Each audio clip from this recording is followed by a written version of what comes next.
दोस्तों, अगर आपको भी लगता है कि लोकसभा चुनाव 2024 में मायावती को होना चाहिए प्रधानमंत्री का चेहरा, तो आप अभी इस वीडियो को लाइक, चैनल को सब्सक्राइब करके रख लीजिए और कमेंट में जय भीम जरूर लिखिएगा। नमस्कार दोस्तों, 2024 लोकसभा चुनाव को लेकर के इस वक्त की बड़ी खबर आ रही है नगीना लोकसभा सीट से। जी हां, नगीना लोकसभा सीट पर चंद्रशेखर रावण आज पर्चा दाखिला नहीं कर पाए। जी हां, पर्चा दाखिला करने से जिस तरीके से चंद्रशेखर रावण आज चूक गए लोकसभा नगीना को लेकर के इस वक्त की बड़ी खबर है उत्तर प्रदेश की इस वक्त की।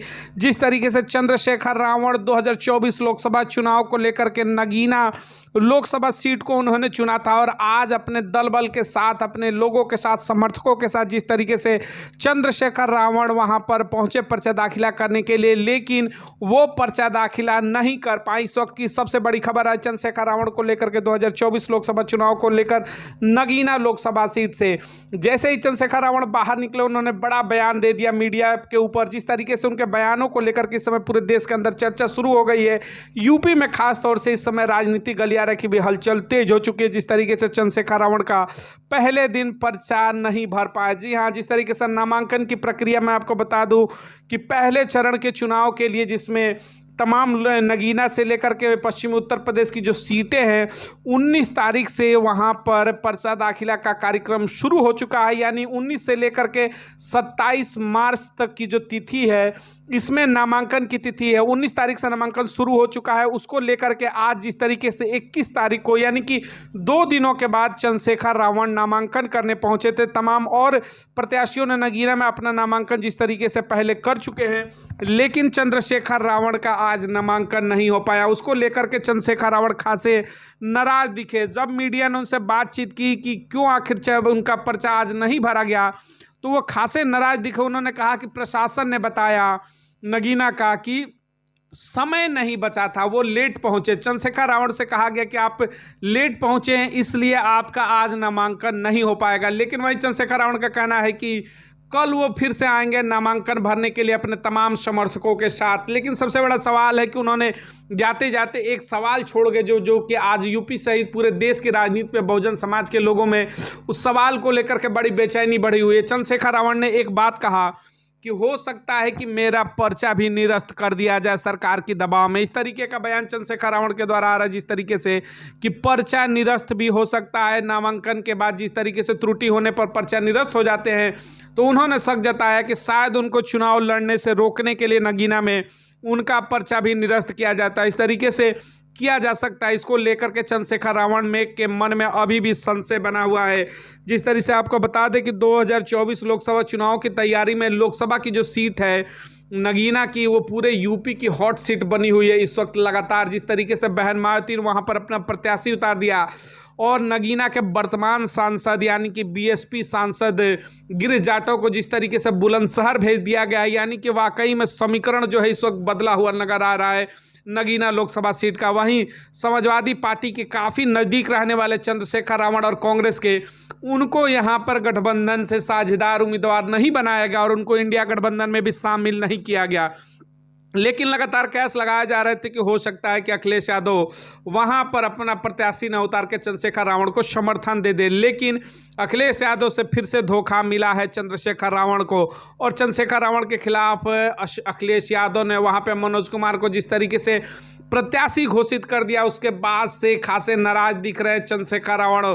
उन्होंने कहा कि यूपी के तमाम सीटों पर वो भी अब प्रत्याशी उतारेंगे जहां पर बीएसपी मजबूत स्थिति में है। यानी कि आमने सामने की लड़ाई जो है अब खुल करके चंद्रशेखर रावण और समाजवादी पार्टी के बीच में लगातार देखने को मिले। लेकिन इसी बीच में बहन मायावती से जो बड़ी खबर है कि उन्होंने किस तरीके से साइलेंट मोड में यहाँ पर, हालांकि चर्चा थी नगीना लोकसभा सीट को लेकर के कि अखिलेश आनंद, जिस तरह आकाश आनंद चंद्रशेखर रावण की चुनौती बन सकते हैं, लेकिन आकाश आनंद को प्रत्याशी नहीं बनाया गया। वही चर्चा थी जिस तरीके से कि मान्यवर कांसीराम के परिवार से कोई वहां पर प्रत्याशी हो सकता है, लेकिन सारी अटकलों को फेल करते हुए बहन मायावती ने अपना नया उम्मीदवार घोषित कर दिया। यानी कि नगीना जो लोकसभा की सीट है इस बार फंसती हुई नजर आ रही है। त्रिकोणी भी नहीं बल्कि चार अलग अलग चेहरों पे इस बार लड़ाई सामने सामने की बन रही। जिस तरीके से चंद्रशेखर रावण एएसपी से वहां पर प्रत्याशी है, बीएसपी के प्रत्याशी आ गया, समाजवादी पार्टी ने पुरुषोत्तम को प्रत्याशी बना, वहीं 3 बार के एमएलए नटहर के उनको भारतीय जनता पार्टी ने प्रत्याशी बनाया है। यानी कि नगीना लोकसभा की सीट जो है यूपी की इस बार चर्चित सीटों के अलावा अगर हम बात करते हैं तो सबसे विवादास्पद सीट भी बनने जाने वाली है, क्योंकि तमाम बड़े जो चेहरे हैं वहां पर इस समय मैदान में उतर चुके हैं। हालांकि चंद्रशेखर रावण का जिस तरीके से आज 21 तारीख को नामांकन था, पहुंचने के बाद वो नामांकन नहीं कर पाए, उसको लेकर के खासे नाराज थे। मीडिया से बातचीत करते हुए उन्होंने कहा कि प्रशासन द्वारा ये कहा गया कि समय से वो पहुंच ना सके, इसलिए आज उनका नामांकन नहीं हो पाएगा। साथ ही उन्होंने कहा कि आगे कल हम फिर से आएंगे नामांकन करने के लिए, लेकिन उन्होंने एक शक जाहिर किया कि शायद मेरा पर्चा भी निरस्त किया जा सकता है। ये बड़ा सवाल है कि चंद्रशेखर रावण क्या फील्ड से आउट हो जाएंगे चुनाव से पहले ही नगीना से? क्या चंद्रशेखर रावण पहले ही बार हो जाएंगे चुनाव लड़ने से ही, या फिर चुनाव लड़ेंगे और इस बार की जो सबसे तगड़ी सीट यूपी की मानी जा रही है नगीना की, उसको लेकर के वहां का टेम्परेचर बढ़ा हुआ है। लोगों के बीच में बड़ी इस समय चर्चा चल रही है कि क्या बीएसपी का उम्मीदवार इस बार प्रत्याशी होगा, क्योंकि जिस तरीके से दलित मुस्लिम समीकरण जो है बीएसपी के साथ है, वहीं अगर यादव मुस्लिम और बैकवर्ड मुस्लिम की बात करते हैं तो समाजवादी पार्टी का भी कोर वोट बैंक माना जाता है, और उसी मुस्लिम और दलित वोट बैंक को लेकर के राजनीति करते हैं चंद्रशेखर रावण भी। यानी कि जो तीनों पार्टियां हैं बीएसपी, एसपी और एएसपी यानी आज़ाद समाज पार्टी, चंद्रशेखर रावण, दलित मुस्लिम वोट बैंक का ही इनका कोर वोट बैंक माना जाता है। उसी कोर वोट बैंक को लेकर के तीनों ही प्रत्याशी इस समय मैदान में उतर चुके हैं। वहीं बीजेपी ने भी जिस तरीके से अपना प्रत्याशी उतार दिया है, 3 बार के एमएलए, वर्तमान के भी एमएलए हैं, तो कहीं ना कहीं जो सीट है इस बार नगीना की बड़ी फंसी हुई नजर आ रही है। चंद्रशेखर रावण की भी मुश्किलें इस वक्त बढ़ती हुई नजर आ रही हैं। इसी को लेकर के ये भी संभावनाएं जो है उसकी चर्चा शुरू हो गई है कि क्या चंद्रशेखर रावण आखिरी समय तक चुनाव मैदान में टिक पाएंगे, या फिर उससे पहले ही कोई बड़ा खेल हो सकता है चंद्रशेखर रावण के द्वारा, जिस तरीके से आज उन्होंने अपनी बात रखी। सबसे बड़ी बात है, जिस तरीके से नगीना के हम बात करते हैं तो वहाँ पर बताया जाता है 45% से ऊपर मुस्लिम वोटर है जो निर्णायक भूमिका में रहते हैं। वहीं दलित वोटरों की अगर हम बात करते हैं तो जिस तरीके से 22% से ऊपर दलित वोट बताए जाते हैं, लेकिन जो 45% से ऊपर का आंकड़ा बताया जाता है मुस्लिम समाज का, वो कोरोंट बीएसपी का भी माना जाता है। यानी कि मुस्लिम समाज का एक बड़ा हिस्सा है जो बीएसपी मायावती की तरफ झुकाव रखता है शुरू से ही। जिस तरीके से 2019 लोकसभा चुनाव में भी गिरीश जाटों ने वहां पर बड़े मतों से जीत हासिल की थी। वहीं समाजवादी पार्टी की बात करते हैं तो उनका भी बीएसपी, जिस तरीके से मुस्लिम वोट है उसको कोर वोट माना जाता है, बीएसपी ने भी अपना प्रत्याशी उतार दिया है।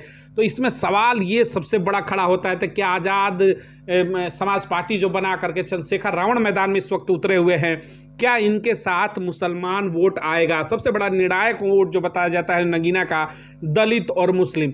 तो क्या दलित और मुस्लिम की पहली पसंद चंद्रशेखर रावण बनेंगे, या फिर दलित और मुस्लिम पुराने धड़े की तरह इस बार भी बहन मायावती और अखिलेश यादव के 2 धड़े में बढ़ते हुए नजर आएंगे?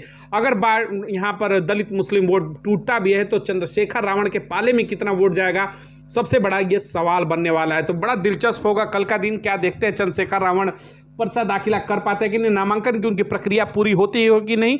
लेकिन सबसे बड़ा जो उन्होंने सवाल खड़ा किया है कि उनका पर्चा भी निरस्त किया जा सकता है, ये बड़ा सवाल है इस वक्त कि क्या चंद्रशेखर रावण आखिरी समय तक चुनावी मैदान में टिक पाएंगे कि नहीं। मिलेंगे अगली तमाम बड़ी खबरों को लेकर के। बहुत बहुत धन्यवाद।